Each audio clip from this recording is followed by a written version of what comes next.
Hello students, good morning. Prakash tutorial के YouTube channel में आपका एक बार फिर से स्वागत है।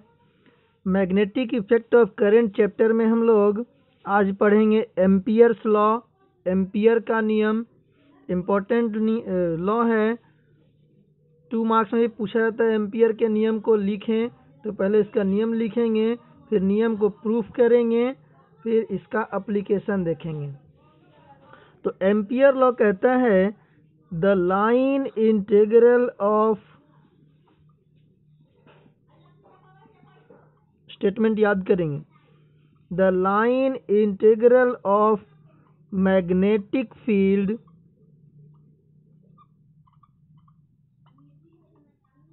around any type of closed loop is equal to mu naught times current enclosed by the loop. The line integral of magnetic field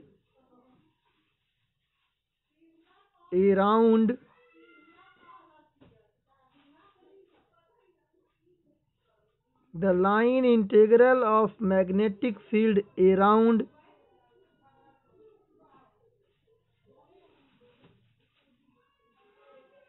any type of closed loop is equal to mu naught times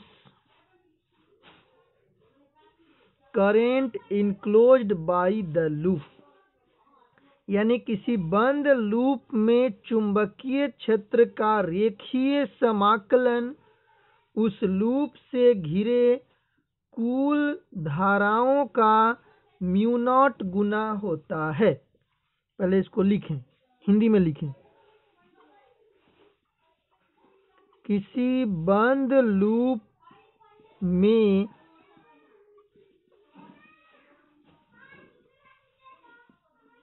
चुंबकीय क्षेत्र का रेखीय समाकलन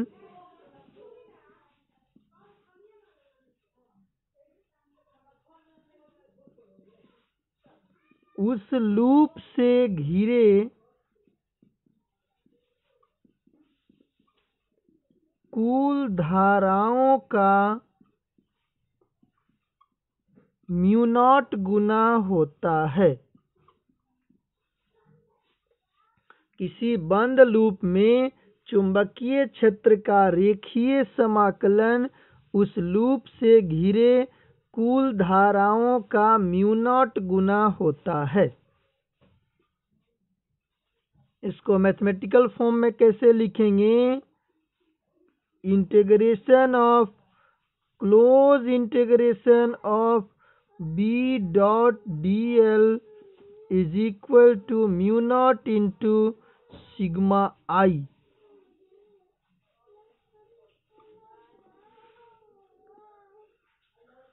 close integration B dot D L, ये magnetic field B है और D L उसका line integration हो गया।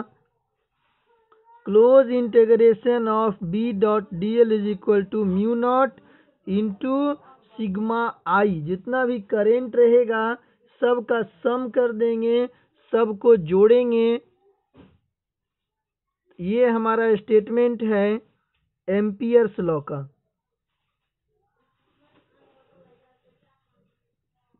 इसको नोट करिए, मिटा दें।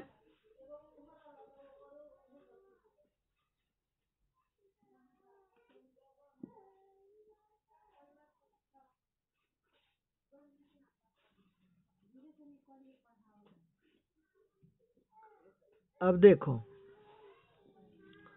अब जैसे मान लिया जाए हम लोग इसका प्रूफ करेंगे।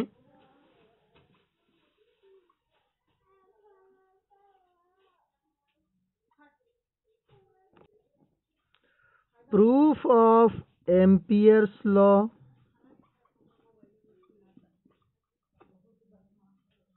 एम्पियर के नियम का सत्यापन।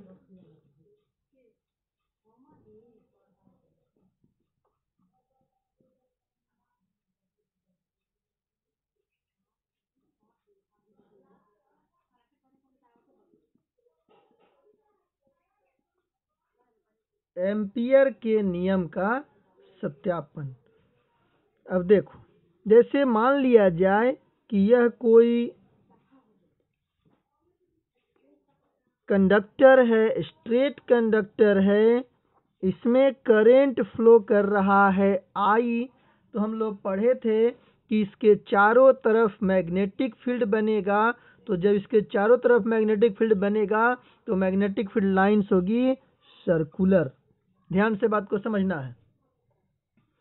अब इस कंडक्टर से आर डिस्टेंस पर, सब जगह आर ही होगा, आर डिस्टेंस पर मैग्नेटिक फील्ड का वैल्यू जो होगा इस पॉइंट पर टेंजेंट के डायरेक्शन में होगा, इस पॉइंट पर इस टेंजेंट के डायरेक्शन में होगा, इस पॉइंट पर इस टेंजेंट के डायरेक्शन में होगा, इस पॉइंट पर इस टेंजेंट के डायरेक्शन में होगा। यानी कि मैग्नेटिक फील्ड लाइंस पर मैग्नेटिक फील्ड का डायरेक्शन स्पर्श रेखा की दिशा में होता है।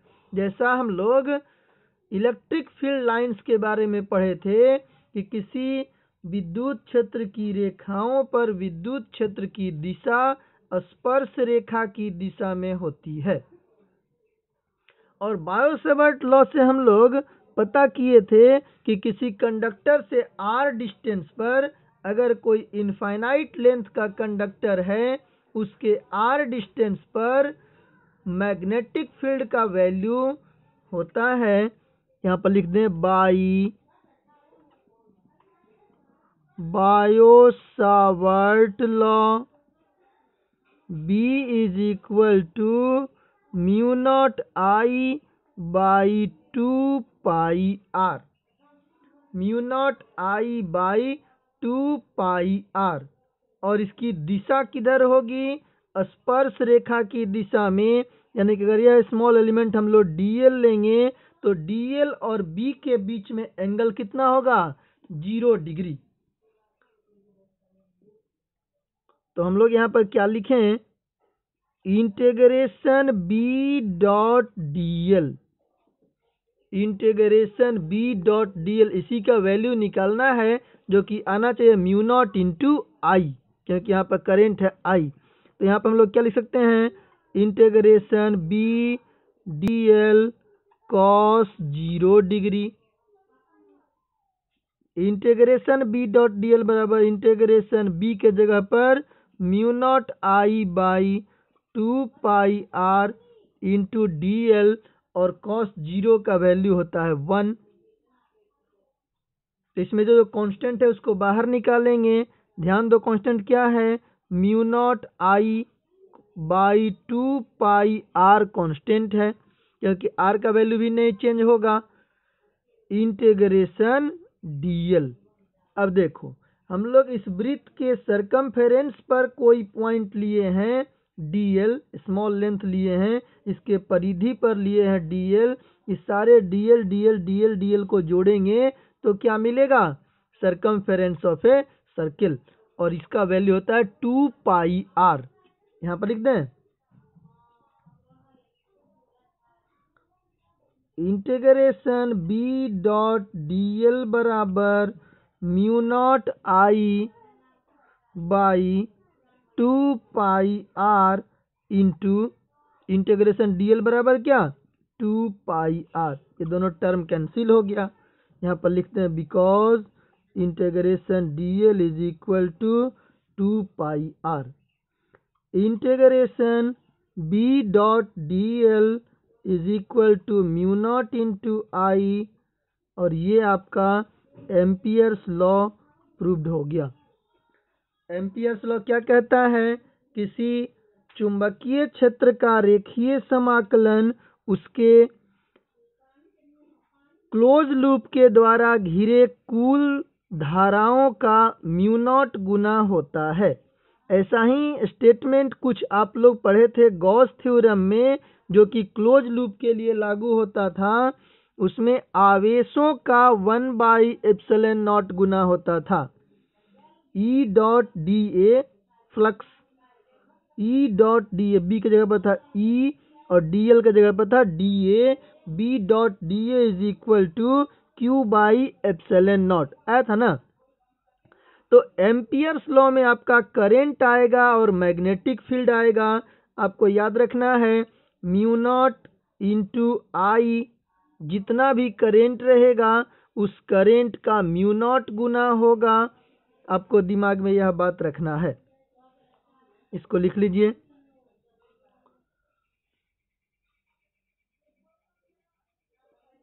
कुछ लोगों को डाउट है कि सर थ्योरी नहीं पढ़ा रहे हैं, केवल न्यूमेरिकल पढ़ा रहे हैं। यह जो आपको पढ़ाया जा रहा है यह शुद्ध रूप से थ्योरी है, इसमें कोई न्यूमेरिकल नहीं है। न्यूमेरिकल और थ्योरी में स्टूडेंट को पता ही नहीं है कि कौन सा न्यूमेरिकल है कौन सा थ्योरी है। जहाँ पर कुछ मैथमेटिकल टर्म आता है आप लोग समझने लगते हैं न्यूमेरिकल है। थ्योरी का मीनिंग क्या होता है फिजिक्स में? फिजिक्स में थ्योरी का मीनिंग एक्सप्रेशन ही होता है, कथा कहानी नहीं लिखना होता है थ्योरी में। तो कुछ लोगों का मेंटेलिटी ही हो गया है कि कहानी लिख रहे हैं तो वह थ्योरी है, और कुछ भी मैथमेटिकल टर्म लिखने लगे तो वह न्यूमेरिकल हो गया। न्यूमेरिकल का मीनिंग होता है कि आपको कुछ प्रॉब्लम दिया गया है, उस प्रॉब्लम को सॉल्व करना है। थ्योरी का मीनिंग होता है एक्सप्रेशन। फिजिक्स में कथा कहानी नहीं होता है, कहानी नहीं लिखना होता है, ढड्ढा लिख रहे हैं। फिजिक्स में थ्योरी का मीनिंग एक्सप्रेशन होता है, और यह आपसे पूछा जाता है बोर्ड एग्जाम में भी। तो जो आपको बात पढ़ाया जा रहा है उसको पढ़िए। जो भी मैथमेटिकल टर्म एक्सप्रेशन आएगा फिजिक्स में उसी को थ्योरी कहते हैं। आसान साइंस नहीं है कि ढड्ढा लिख दिए, समझने का प्रयास करिए। और इसमें जहाँ पर दिक्कत इसको समझिएगा तभी फिजिक्स में आगे कुछ कर पाइएगा। एम्पियर्स लॉ का प्रूफ पूछेगा तो उसमें आप क्या ढड्ढा लिखिएगा? बायोलॉजी है कि इसमें लिख दीजिएगा, केमिस्ट्री है कि इसमें लिख दीजिएगा। इसमें एक्सप्रेशन चाहिए। फिजिक्स के क्लास में जो थ्योरी है इस एक्सप्रेशन को भी थ्योरी के अंदर ही लिखा जाता है। इसको मिटा दें। अगर आपसे क्वेश्चन आएगा कि एम्पियर्स के नियम को लिखिए तथा इसे प्रूफ करिए, तो आपको इतना बात लिखना पड़ेगा, ऐसा बात सब लिखना पड़ेगा। इसको न्यूमेरिकल नहीं कहते हैं, इसको थ्योरी कहते हैं। और कुछ जगह फिजिक्स में भी ढड्ढा लिखवाया जा रहा है, तो हम लोग उसमें क्या कर सकते हैं? जो फिजिक्स का वास्तव जो पढ़ाई है उसमें आपको एक्सप्रेशन समझना पड़ेगा। मिटा दें।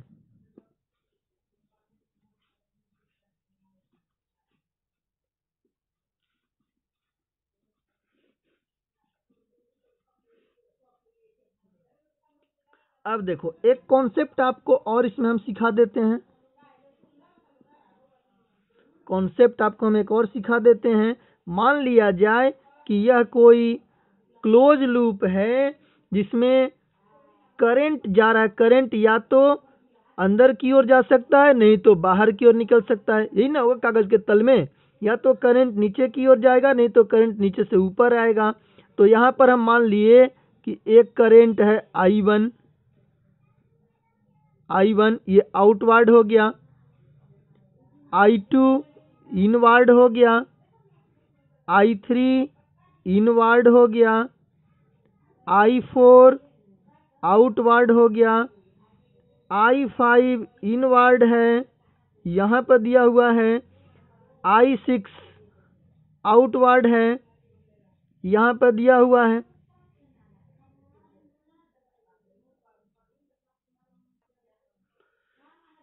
देखिए डायग्राम आपके पास है। मान लिया जाए कि ऐसा क्वेश्चन है और आपसे पूछा जाए कि I1, I2, I3 का कुछ कुछ वैल्यू दिया रहे और आपसे पूछा जाए कि इस लूप से कितना करंट पास करेगा।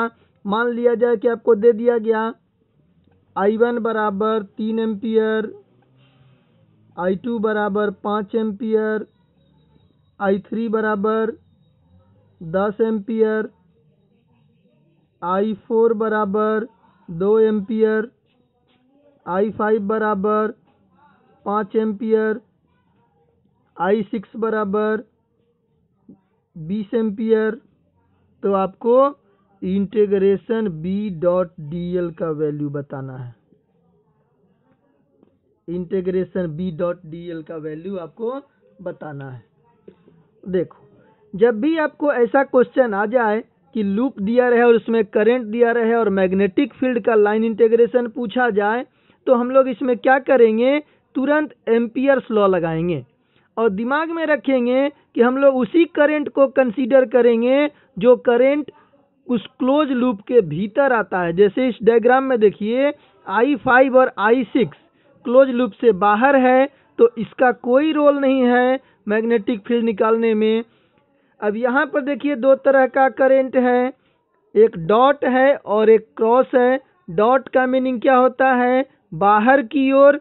तो बाहर की ओर के करंट को लेंगे निगेटिव।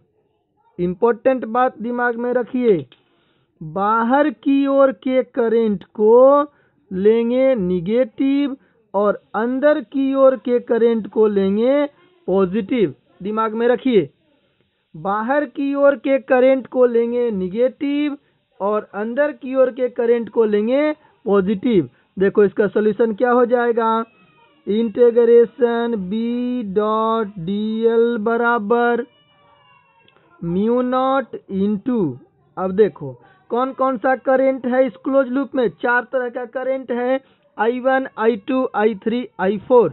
जो डॉट है उसको लेंगे निगेटिव, तो लिखेंगे -I1 plus I2 plus I3 minus I4। Integration B.dl बराबर म्यू नॉट इंटू, जो डॉट है उसको लेंगे निगेटिव और जो क्रॉस है उसको लेंगे पॉजिटिव। यानी कि जो बाहर की ओर करंट जा रहा है उसको लेंगे निगेटिव और जो अंदर की ओर करंट आ रहा है उसको लेंगे पॉजिटिव। अब बोलो क्या हो जाएगा, म्यू नॉट की जगह पर म्यू नॉट -I1, I1 का वैल्यू दिया गया 3, -3 प्लस 5 प्लस 10 -2, और इस I5 और I6 से कोई मतलब नहीं है। तो इंटीग्रेशन B.dl बराबर म्यू नॉट इंटू, इसको जोड़ो, 10 और 5 15, 15 माइनस 5 10। तो हम लिखेंगे इंटीग्रेशन B.dl बराबर 10 म्यू नॉट। तो यहाँ पर आपका कॉन्सेप्ट क्या समझ में आया कि जितना भी करंट डॉट है, डॉट मतलब आउटवर्ड, उसको लेंगे निगेटिव और जितना भी करंट इनवर्ड है क्रॉस, उसको लेंगे पॉजिटिव। इस टाइप से हम लोग एम्पियर्स लॉ का न्यूमेरिकल बना लेंगे। जो भी हमारे पास डॉट या क्रॉस रहेगा, करंट दो ही टाइप से होगा, या तो डॉट दिया रहेगा नहीं तो क्रॉस दिया रहेगा। केवल लूप के भीतर वाले करंट को देखना है, हम लोगों को लूप के बाहर क्या करंट है उससे कोई मतलब नहीं है। तो जो डॉट करंट रहेगा उसको लेना है निगेटिव, जो क्रॉस करंट रहेगा उसको लेना है पॉजिटिव। डॉट का मीनिंग आउटवर्ड नॉर्मल, क्रॉस का मीनिंग इनवर्ड, इनवर्ड को प्लस आउटवर्ड को माइनस। ये कॉन्सेप्ट आपको दिमाग में रखना है। कॉन्सेप्ट लिख करके इसको बना लीजिए, लिख लीजिए।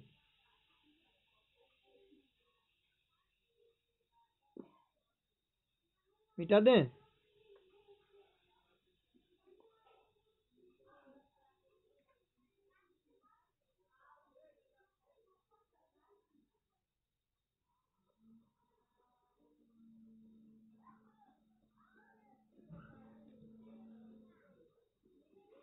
ट्वेल्थ क्लास के स्टूडेंट के लिए सूचना है, आपको अल्टरनेट डे में वीडियो मिलेगा। एक दिन फिजिक्स का मिलेगा, एक दिन केमिस्ट्री का मिलेगा। सब लोग वीडियो को कंप्लीट करेंगे, क्लास नोट्स बनाएंगे। अगस्त में जैसे ही ऑफलाइन क्लास शुरू होता है, हम लोग सबसे पहले क्लास नोट ही चेक करें, कौन स्टूडेंट लिखे हैं कौन स्टूडेंट नहीं लिखे हैं। उसके बाद से फिर आगे पढ़ाई होगी। जिन लोगों के पास ऑप्शन है, स्मार्टफोन है, वो लोग पढ़िए, समय बर्बाद नहीं कीजिए। जिनके पास मोबाइल नहीं है उनके साथ तो समस्या है। इस सारे कॉन्सेप्ट को क्लास में भी एक बार फिर से पढ़ाया जाएगा, लेकिन जो जो लोग भी ग्रुप में हैं उन सभी लोगों को ये क्लास का जो नोट्स है कंप्लीट होना चाहिए। इसीलिए हम आपको छोटा वीडियो बना रहे हैं, आधे घंटे ही बता रहे हैं। आपको एक दिन फिजिक्स का मिलेगा, एक दिन केमिस्ट्री का मिलेगा, ऐसे अल्टरनेट डे में आपको फिजिक्स केमिस्ट्री का वीडियो मिलते रहेगा 12th क्लास के स्टूडेंट को। और जो लोग भी आपके संपर्क में 11th क्लास के स्टूडेंट हैं उनको चैनल सब्सक्राइब करवाइए। उनको फिजिक्स और केमिस्ट्री का वीडियो मिलते रहेगा जब तक ऑफलाइन क्लास शुरू नहीं होता है। ऑफलाइन क्लास जैसे ही शुरू होगा आपको फिर से एक बार सारे कॉन्सेप्ट को बताया जाएगा। तो जो अभी पढ़े रहेंगे उस समय रिवीजन होगा। जब अभी का समय बर्बाद कीजिएगा तो पछताइएगा। सरकार सिलेबस कम कर रहा है, इसका मतलब ये नहीं कि आप अगर कुछ पढ़ लीजिएगा तो हानि कर जाएगा। पढ़िए। अब हम लोग एम्पियर्स लॉ का एप्लीकेशन देखेंगे।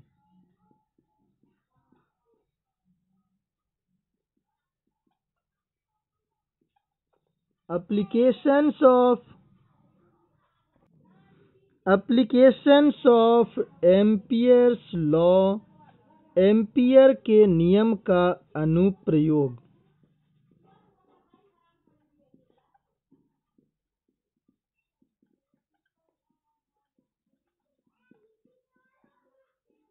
एम्पियर के नियम का अनुप्रयोग।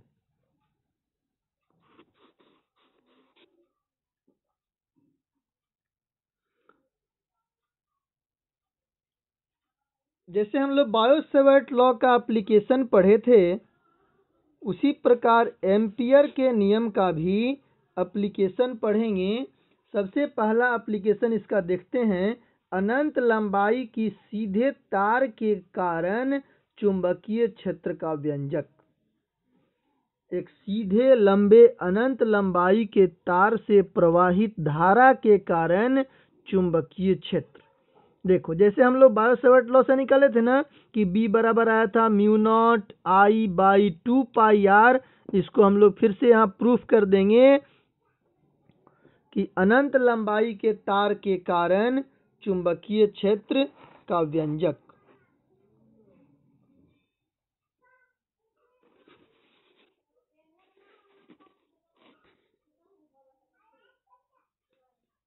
एप्लीकेशन 1 लिख दें।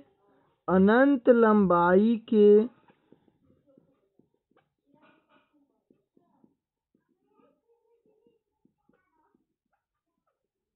धारावाही तार के कारण चुंबकीय क्षेत्र का व्यंजक।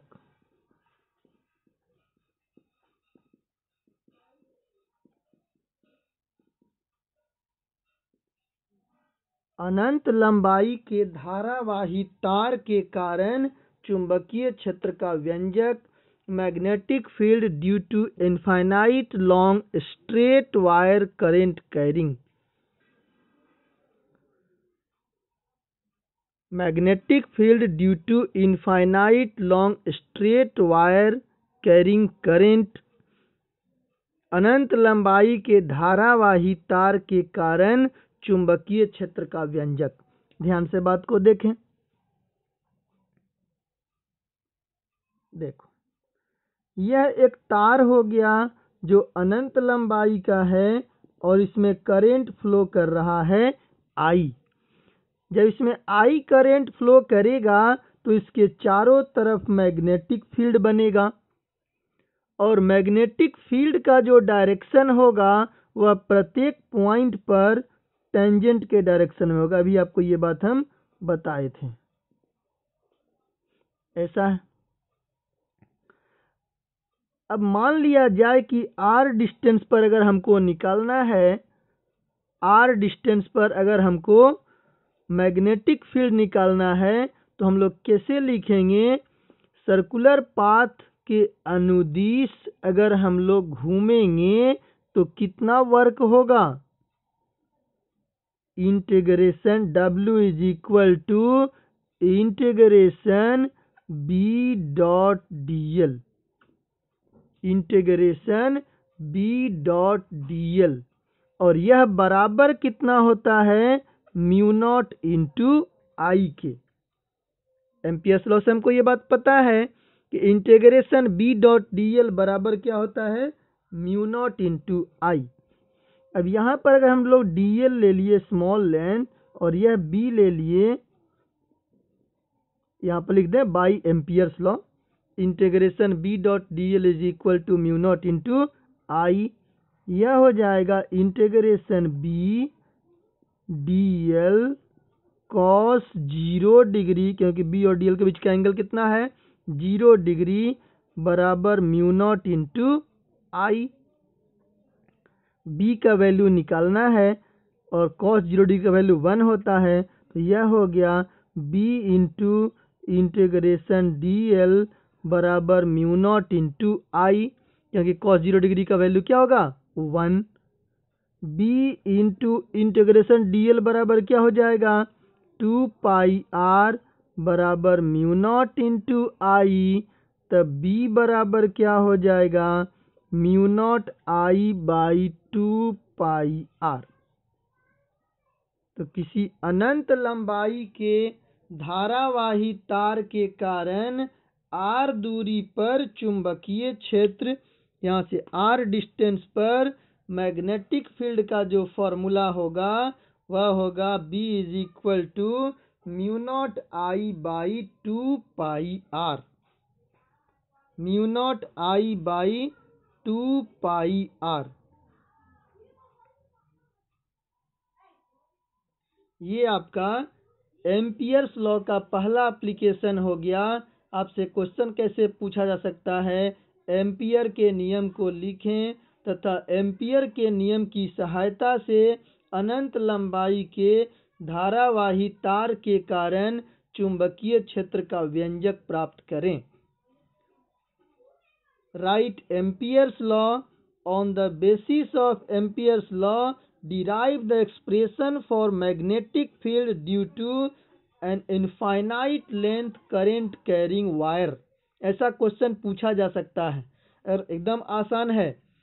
एम्पियर्स लॉ को लिखना है और उसका यूज करके हम लोग इनफाइनाइट लेंथ के वायर के कारण मैग्नेटिक फील्ड का expression B is equal to mu naught I by 2 pi R proof कर देना है।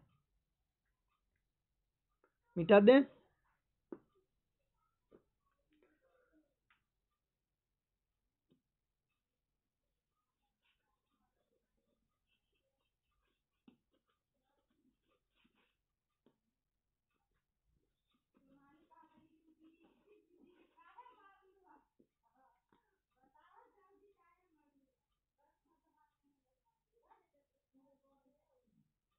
अब देखो, अब एक डिवाइस होता है सोलेनॉइड परिनालिका।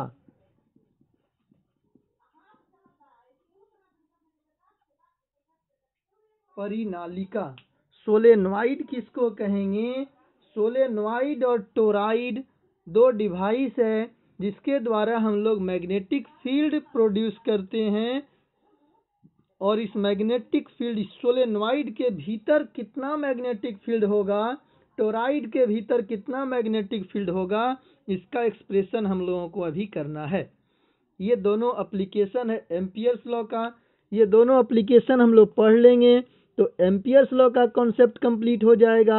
उसके बाद हम लोगों को पढ़ना है टॉर्क का एक्सप्रेशन, मूविंग कॉइल। देखो कौन कौन सा टॉपिक पढ़ना है? टॉर्क का expression, moving coil galvanometer, cyclotron और गैल्वेनोमीटर का वोल्टमीटर और अमीटर में कन्वर्सन। ये 4 टॉपिक पढ़ेंगे, ये चैप्टर कंप्लीट हो जाएगा। इसके बाद मैग्नेटिज्म बचेगा, उस मैग्नेटिज्म को ऑफलाइन क्लास में पढ़ाया जाएगा। इस चैप्टर के बाद हम लोग इलेक्ट्रोमैग्नेटिक इंडक्शन पढ़ेंगे जो कि आपका यूनिट नंबर 4 है, और हमको उम्मीद है कि जुलाई तक में हम लोग यूनिट नंबर 4 को कंप्लीट कर लेंगे। तो यूनिट नंबर 2, 3, 4 हम लोग ऑनलाइन क्लास पढ़े हैं, इसका रिवीजन आपको करना है घर पे, इसका नोट्स कंप्लीट होना चाहिए। क्लास खुलते ही नोट्स चेक किया जाएगा और इसका टेस्ट लिया जाएगा और इसको एक बार फिर से क्लास में भी रिवाइज कराया जाएगा।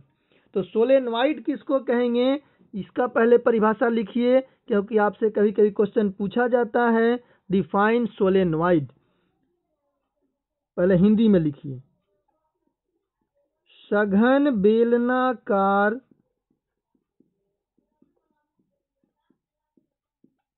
लपेटी गई अचालक कुंडलियां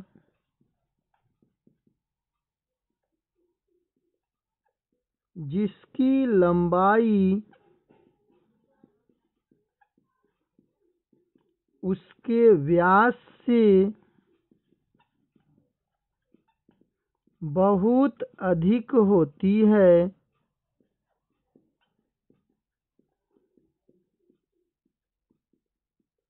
परिनालिका कहलाती है।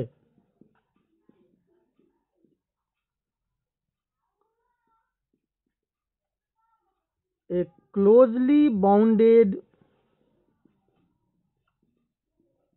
cylindrical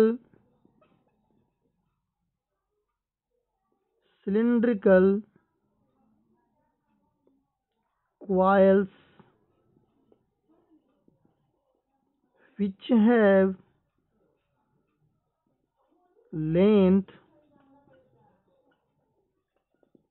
greater than its diameter is called solenoid. अब देखो सोलेनॉइड कैसे बनेगा, यह कोई बेलनाकार हम लोग कोर ले लेंगे और इस कोर पर बहुत ही नज़दीक क्लोजली बाउंड कर देंगे इंसुलेटिंग कॉइल्स का, तो यह स्ट्रक्चर कहलाएगा सोलेनॉइड। यह लेंथ ऑफ सोलेनॉइड हो गया और यह डायमीटर ऑफ सोलेनॉइड है। तो जब L का वैल्यू D के वैल्यू से बहुत अधिक होगा तब हम लोग कहेंगे कि यह सोलेनॉइड है। अगर हम लोग इसमें करंट पास कराएंगे तो इस कॉइल के भीतर में केवल मैग्नेटिक फील्ड होगा, इस कॉइल के बाहर में मैग्नेटिक फील्ड नहीं होगा। इंपॉर्टेंट बात आपको दिमाग में रखना है कि सोलेनॉइड के बाहर मैग्नेटिक फील्ड 0 होता है, सोलेनॉइड के भीतर मैग्नेटिक फील्ड होता है, सोलेनॉइड के बाहर मैग्नेटिक फील्ड नहीं होता है। इस बात को लिख लें, स्क्रीनशॉट इसका लीजिए, कॉपी में लिखिए सोलेनॉइड का डेफिनेशन और इसका डायग्राम मिटा देते हैं।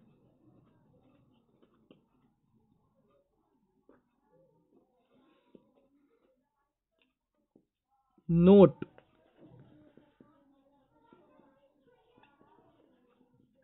इनसाइड द सोलेनॉइड, सोलेनॉइड के भीतर मैग्नेटिक फील्ड का वैल्यू होता है म्यू नॉट एन आई, आगे आएगा इसको प्रूफ करेंगे। आउटसाइड द सोलेनॉइड, सोलेनॉइड के बाहर B is equal to 0। Solenoid के भीतर मैग्नेटिक फील्ड होता है, सोलेनॉइड के बाहर मैग्नेटिक फील्ड 0 होता है, शून्य होता है। सोलेनॉइड के बाहर मैग्नेटिक फील्ड नहीं होता है। मिटा दें इसको। एक छोटा सा टॉपिक और है टोराइड, इस टोराइड को लिख लेंगे और अगले लेक्चर में हम लोग सोलेनॉइड के भीतर, टोराइड के भीतर मैग्नेटिक फील्ड का एक्सप्रेशन करेंगे एम्पियर के नियम का यूज करके। यहाँ लिख दें, अब एक टॉपिक है toroid,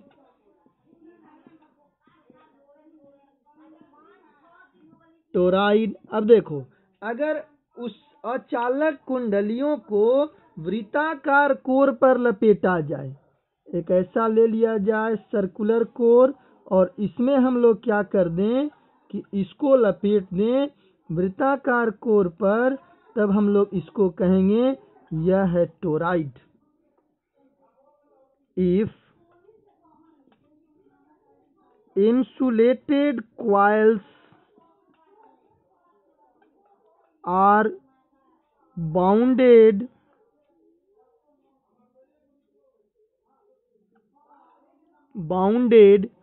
closely on a circular core, then it is called toroid. यदि अचालक कुंडलियां वृत्ताकार कोर पर लपेटी जाए तब इसे टोरॉइड कहते हैं। जब अचालक कुंडलियां किसी वृत्ताकार कोर पर लपेटी जाए तब इसे टोरॉइड कहते हैं। यदि अचालक कुंडलियां सर्कुलर कोर पर लपेटी जाए, अगर रेक्टेंगुलर कोर पर लपेटी जाए या सिलेंड्रिकल कोर पर लपेटी जाए तब उन्हें कहेंगे सोलेनॉइड, और सर्कुलर कोर पर लपेटी जाए तो उन्हें कहेंगे टोरॉइड। आज के लेक्चर में हम लोग यहीं तक रखेंगे। कल हम लोग या नेक्स्ट लेक्चर में, कल आएगा केमिस्ट्री का लेक्चर, सॉल्यूशन चैप्टर में कल केमिस्ट्री का लेक्चर आएगा। इसको आप लोग कंप्लीट करेंगे और रिवाइज करेंगे। कल आपको केमिस्ट्री का लेक्चर आएगा। फिर अगले क्लास में हम लोग एम्पियर्स लॉ का यूज करते हुए सोलेनॉइड के भीतर मैग्नेटिक फील्ड का एक्सप्रेशन करेंगे। सोलेनॉइड के भीतर कितना मैग्नेटिक फील्ड होगा, ये बात हम लोग सीखेंगे नेक्स्ट क्लास में, और इसको आप लोग क्लास नोट में लिख करके कंप्लीट रखेंगे। ज़्यादा चांस है अगस्त में आपका ऑफलाइन क्लास शुरू हो। Thank you.